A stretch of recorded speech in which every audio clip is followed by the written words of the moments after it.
السلام عليكم أيها الإخوة الأعزاء جميعا ورحمة الله وبركاته. شو اسمه؟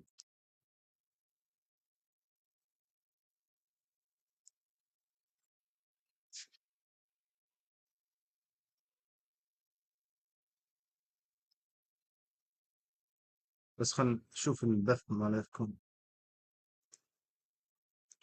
إخواني الأعزاء الصوت واضح؟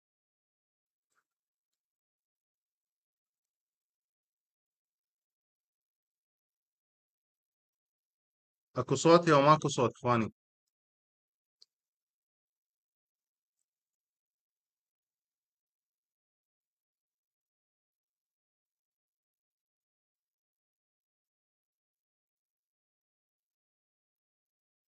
واضح جيد.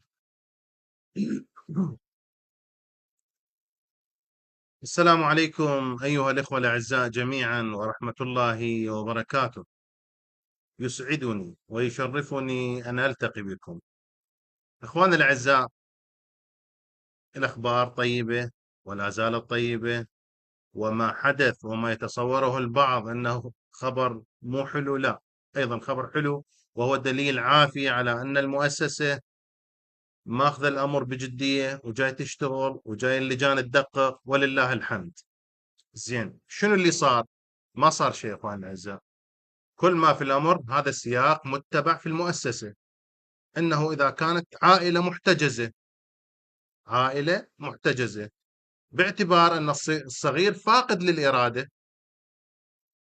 للإرادة، فبالبداية يشمل الذوي، يصادق على الذوي، ومن ثم يشمل الصغار أو الذوي، العفو، بالبداية يشمل الأبوين ويصادق على الأبوين، ومن ثم يشمل الذوي تبعا للأبوين. هذا قانون ومعمول به. زين، بعض اخواننا، استاذ واثق، خو ما شفنا هذا الشيء برفحاء. لا اخواني الاعزاء، موجود هذا الشيء اصلا، حتى مو بس برفحاء، حتى بالسجناء، حتى في المعتقلين ايضا موجود. وقفت حادثه يعني جدا معروفه، والكثير من الاخوه آه، يعني دائما يذكروها. احدى الاخوات كانت صغيره وسجينه ايضا، لكن كانت ويا والدتها. هسه ما اعرف لسبب واخر تم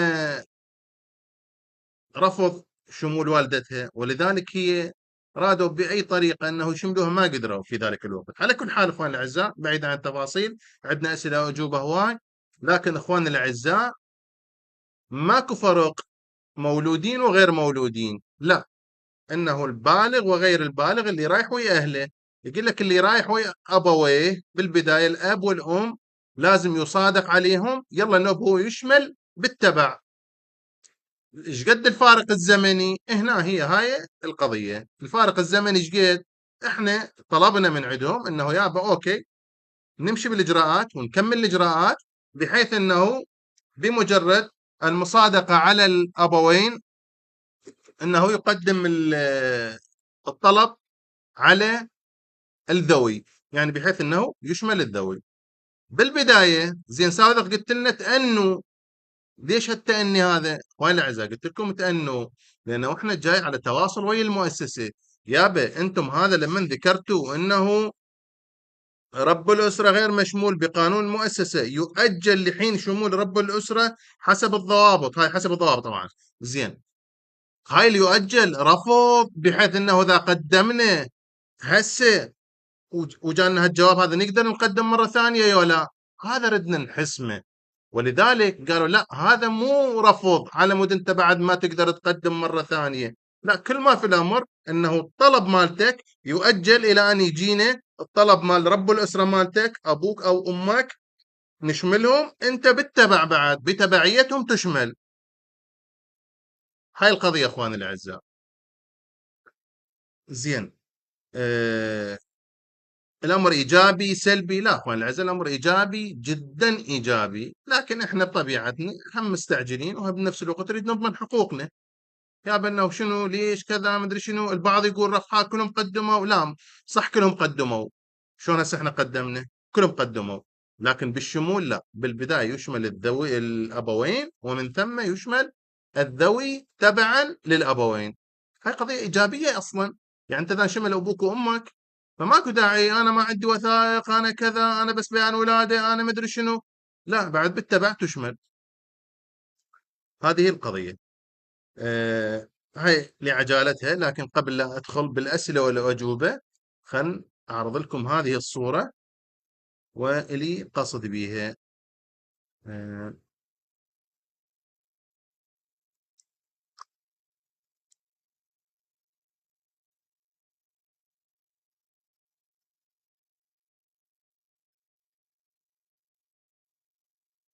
تأملوا هاي الصورة أخواني الأعزاء.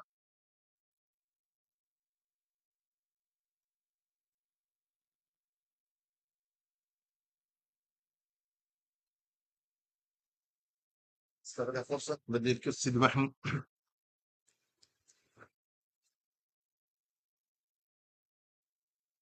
الأخوة الأعزاء، من لم يشكر المخلوق لم يشكر الخالق. هاي أولا. الشيء الثاني، إحنا بشر، وقضيتنا حتى لا تصادر جهود إخوانكم اللي هم طبعا بالظل، باعتبار أنه أخوكم ماثق الأسدي.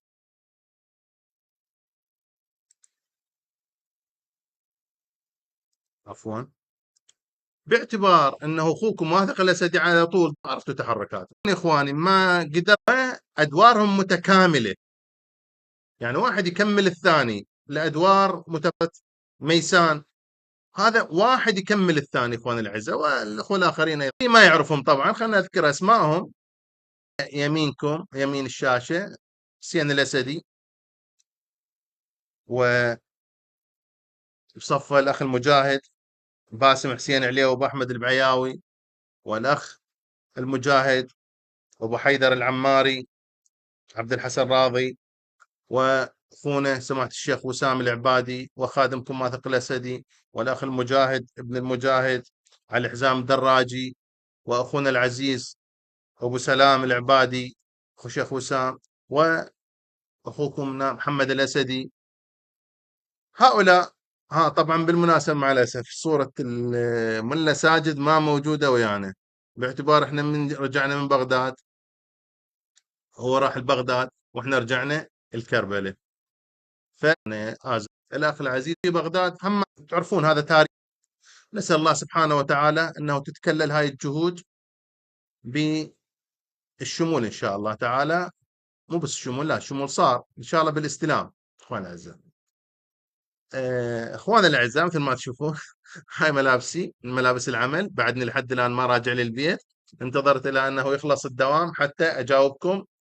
هاي صاير على الوجه. أي، على كل حال، انتظرت يخلص الدوام حتى أبث البث المباشر هذا، لأن الكثير من إخواننا صاروا في خطية. يعني ناس ضاجت بالبداية فرحانة وكذا، البعض يقول لك احنا قدمنا، البعض يا ليش هيك كذا ما ادري شنو. فاخواننا الاعزاء، الامور طيبه ان شاء الله تعالى، طيبه جدا طيبه، ولا زالت طيبه.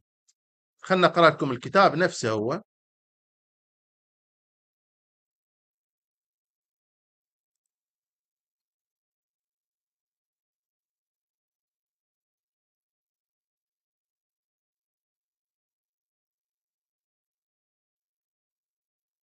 الأخوة الأعزاء، هذا هو الكتاب اللي وصلنا. مو كتاب هو، لا، يعني أنتم نفس الرابط تقدرون تشوفون. مثلا مو قلت لكم أنا المعاملة مالتك شلون تشوفها؟ بالبداية المرحلة الأولى اللي هي مقدم الطلب، خوش. المرحلة الثانية هي التدقيق الأولي، والمرحلة الثالثة قسم الترويج، والمرحلة الأخيرة والرابعة اللي هي اللجنة الخاصة. هسه هو مقدم الطلب قدم الطلب، وصل بالتدقيق الأولي، صححوا لدى صاحب الطلب، صححوا له انه يا صاحب الطلب، الطلب مالتك وصل لنا واحنا دققناه، لكن شنو خليناه هسه اجلناه، نحسم رب الاسره مالتك بالبدايه، وبعدين انت بالتبع اليه. هذا اللي صار اخواني الاعزاء، لا اكثر ولا اقل. حتى ندخل ونتطرق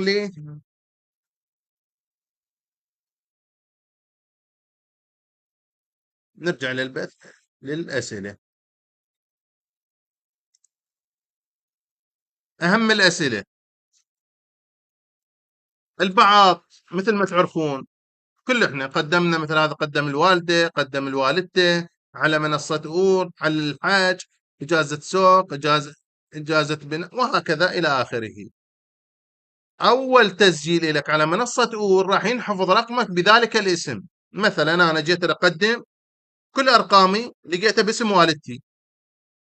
كل ما أدخل على منصة أور تكتب لي مرحبا فلانة، مرحبا فلان.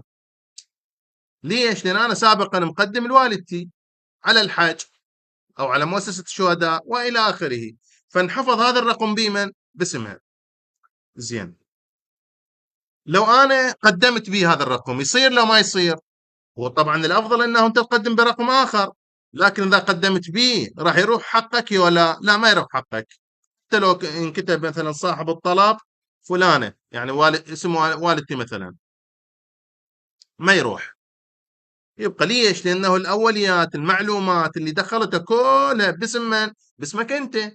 الوثائق، بطاقة السكن، هم يمشون عليه، العفو، بطاقة وطنية، هم يمشون على البطاقة الوطنية. الأصل البطاقة الوطنية، والوثائق الدولية الأخرى اللي رفقتها والمعلومات هم يخلوها باسم صاحب البطاقة الوطنية. فماكو مشكلة أخواني الأعزاء. السؤال الأول، حتى لو انكتب مثلا صاحب الطلب فلانة، يعني والد، اسم والدتي مثلا، ما يروح. يبقى ليش؟ لأنه الأوليات، المعلومات اللي دخلتها كلها باسم من؟ باسمك أنت. الوثائق، بطاقة السكن، هم يمشون عليه، العفو، بطاقة وطنية، هم يمشون على البطاقة الوطنية. الأصل البطاقة الوطنية، والوثائق الدولية الأخرى اللي رفقتها والمعلومات هم يخلوها باسم صاحب البطاقة الوطنية. فماكو مشكلة أخواني الأعزاء. السؤال الأول. السؤال الثاني، شخص قدم ودفع مبلغ 25,000 ولم يصل إلى التي مرتين، باعتبار أنه الطلب مالتك واصل. بالضوابط مذكورة أي وثيقة تكفي. قال بس هاي شو ليش؟ لأن هاي يفتهمون بها، يعرفونها، لأنك ما يعرفونها، لا يعرفون فارسي ولا يعرفون التفاصيلات. وبالفعل يعني الكارت الأخضر ما مذكور به فد شيء تفاصيل. هاي قضية.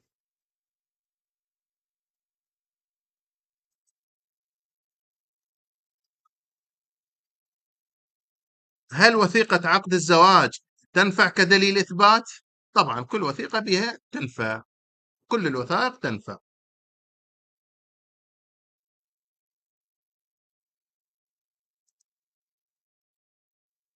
وين تخليها؟ تنفع إذا كانت صادرة من إيران في وقت الاحتجاج وترفع في حقل وثيقة دولية أخرى لم تذكر. هذاك وعندك حقول الحقل السابع، اللي هو قلنا كل وثيقة باستثناء الوثائق الستة الأولى المذكورة تخليها بي. المولود بإيران ما هو تاريخ احتجازه وما هي منته قبل الاحتجاز؟ تاريخ احتجازه يحسب من تاريخ ولادته. من قبل الاحتجاز طالب، العفو، طفل. من قبل الاحتجاز طفل. ما هي الوثائق التي يرفعها المولود بإيران إذا كان لديه بيان ولادة فقط أو لا يوجد أي وثيقة خاصة به؟ قلنا بالتبعية هي. فإذا لم يكن لديه وثائق يرفع أو يرفع بيان ولادته مع الوثائق الدولية لأبويه، ويرفعان في حقل وثائق دولية أخرى لم تذكر. طبعا صار واضح بعد أنه يابا بالبداية يشملون الأب والأم، وبعدين يشملون الأولاد. فهو ذا شمله الأولاد خلاص، يعني بعد ما يحتاج حتى وثائق دولية أخرى، ممكن هم ما يحتاجها، لأنه ذا في تلك السنة مثلا من ال 95 لل 97 هو هناك ثبت أنه تاريخ الاحتجاز مالته، وهو صار مثلا بال 96، يعني بين ذني، فبكل تأكيد هو مشمول.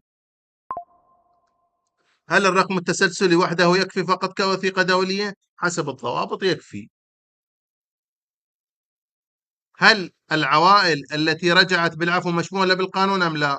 أخوة الأعزاء، العوائل اللي رجعت بالعفو مشمولة، لكن شنو؟ كون يثبت هذا الاحتجاز. نعم مشمولين، حالهم حال الذي عاد بعد السقوط. شلون اللي رجع بعد السقوط؟ شلون لازم يراد له وثائق؟ هؤلاء أيضا يراد لهم وثائق. هل المتوفى مشمول أم لا؟ ومن يقدم له وما هي الوثائق المطلوبة؟ طبعا الوفاة مرة توفى وين؟ بإيران، ومرة توفى بالعراق، يعني خارج إيران. هسه بالعراق غير العراق. اللي توفى بإيران قسم انحسبوا شهداء شرعي، والوثائق كارت أخضر، كارت أبيض، برق تردد، يعني هاي الوثائق الأخرى أيضا يقدمون بالاستمارة ويراد له قسام شرعي. هذا اللي توفى قسام شرعي بالإضافة إلى الوثائق الأخرى.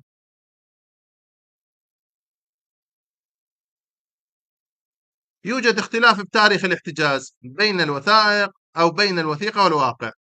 مرة أنا عندي وثيقتين، وحدة تختلف عن الثانية تاريخ الاحتجاز، هاي أذكرها وين؟ أذكرها بالملاحظات.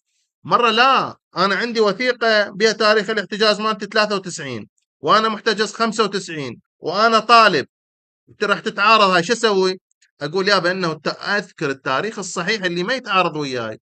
أقول يابا أنه ما ورد في وثيقة والوثيقة الدولية مثل كارت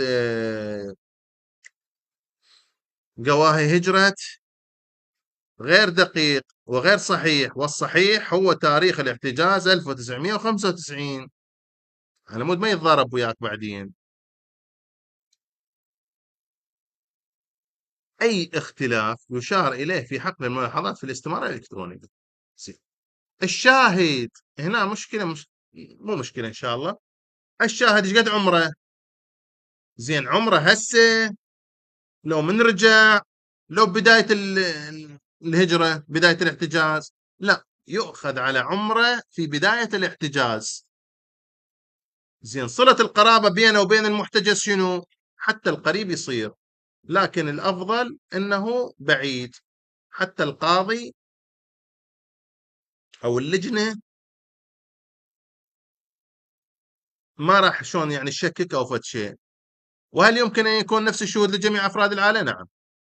الإخوة الأعزاء، العبرة في عمر الشاهد تكون وقت الواقعة، واقعة الاحتجاز، لا وقت الشهادة. أي إذا كان مميزا، يعني مو بالغ بس مو صغير، مميز، وقت الاحتجاز تقبل شهادته عند أدائها، شهادته نقبلها.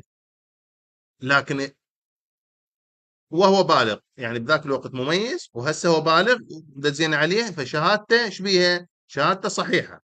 وإذا كان غير مميز، يعني طفل صغير، وقت الاحتجاز لا يعتد بشهادته، وبذاك الوقت أنت من احتجزت، تم احتجازك وتريد تثبت تاريخ الاحتجاز، فما معقول تجيب لك طفل او شيء بذاك الوقت هسه والله كبير وتقول له بذاك الوقت انا احتجزت، هو التاريخ مالتك ويشهد، شهادته مو صحيحه ولو اصبح بالغا. واما من حيث قوه واعتماد الشهاده، اكو فرق بين شهاده الصغير والمميز والبالغ. اي نعم، قلنا الصغير لا تقبل شهادته، لا يعتد بها، والمميز تقبل شهادته لكن تكون ضعيفة، أضعف من شهادة البالغ. يعني خلي لك شخص بالغ في ذلك الوقت. قوة واعتماد الشهادة، فشهادة البالغ وقت الاحتجاز أقوى وأدق ويعتمد عليها مباشرة.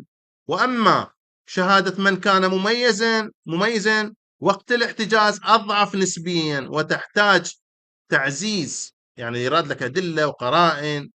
وأما غير المميز وقت الاحتجاز لا قيمة قانونية لشهادته. ماكو داعي أنا أجيب لي واحد كان طفل أو صغير، أو أجيب لي إنسان كبير في السن، يعني بالغ في ذلك الوقت وأخليه.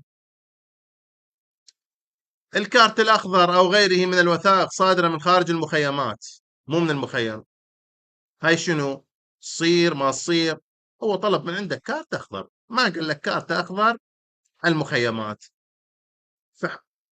كمراحل اولى وثانيه اوكي، بعدين تبقى يم اللجنه الخاصه والسلطه التقديريه للجنه الخاصه. عند التقديم لا يشترط، واللجنه الخاصه هي التي تبت بالموضوع. زين، مولود بإيران ولكن بالعراق، المحكمه سجلت ولادته بالعراق، هنا شو المشكله هاي؟ هذا الاختلاف وين الذكرى؟ الذكرى يذكر هكذا اختلاف في حقل الملاحظات إن وجدت.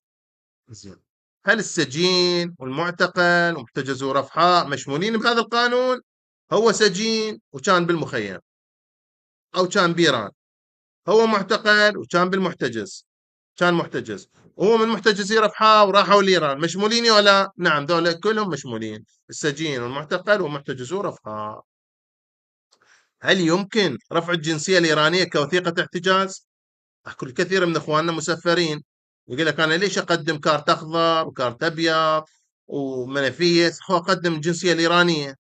كان انت من اذا قدم الجنسيه الايرانيه بعد صرت مواطن ايراني، يعني ما راح يشمل يقول لك انت شلون محتجز عندك جنسيه ايرانيه ومحتجز. فالمفروض ما تقدمها كدليل اثبات، لان هاي احتمال انت تتعارض ويا الاحتجاز. زين. مشكله تاريخ الولاده، تعرفون الاستماره الالكترونيه والرابط الالكتروني حده 1950، 49 ماكو، 48 ماكو نزولا. زين، عندنا الكثير من الآباء والأجداد الله يطول بعمرهم أكبر من 1950. هؤلاء شلون تخلي 1950 وتشير بمن بالاستمارة مع الملاحظات، يا بأنه أنا عمر مواليدي مثلا 1945، بس بسبب عدم تقبل الاستمارة الإلكترونية لهكذا عمر أو لهكذا تاريخ وضعت 1950. هذا تقريبا ما يتعلق ب، إن شاء الله راح نشركم إياها هاي. الإخوة الأعزاء، الأمور طيبة. البعض يقولوا لي أستاذ واثق خارج المخيمات مشمولين ولا، وما تقبل تجاوب وما كذا وما أدري شلون، وتتهرب وتلف وتدور. لا أخواني، اللي داخل المخيمات مشمولين، أيضا سلطة تقديرية من اللجنة الخاصة. زين. المولودين برا مشمولين، ماكو واحد قال لنا ما مشمولين، الكل تقول مشمولين.